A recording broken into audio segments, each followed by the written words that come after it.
আসসালামু আলাইকুম। নতুন একটি ব্লগে আপনাদেরকে শুভেচ্ছা ও স্বাগতম।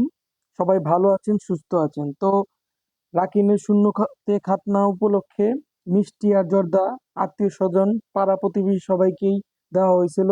তো এটার ভিডিওটা আপনাদেরকে দিলাম, শেয়ার করলাম, আপনারা দেখবেন। রাকিনের জন্য দোয়া করবেন যাতে ভালো থাকে, সুস্থ থাকে। তো আপনারা সবাই আমাদের পরিবারের জন্য দোয়া করবেন। আর আমি এখন এই যে জর্দাগুলো বাটির মধ্যে ভরতাছি, যার যেরকম দেওয়ার জন্য সবাই ওরকমই দিব। আমাদের আত্মীয় স্বজন আছে, পাড়া প্রতিবেশী আছে, সবাইকে আর কি দেওয়ার জন্য করতেছি আমরা।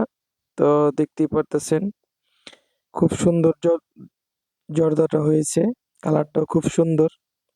তো আপনারা অনেকেই ভাবতে পারেন যে জর্দাটা আমি পাকাইছি। না, অবশ্যই আমি পাকাই নাই।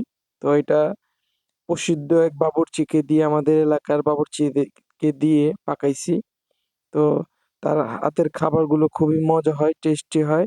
তো এই জর্দাটা যারা খেয়েছে সবাই আর কি প্রশংসা করছে। তো আমার ভিডিওগুলো যদি ভালো লাগে, লাইক করবেন, শেয়ার করবেন, সাবস্ক্রাইব করে আমার পাশে থাকবেন। আল্লাহ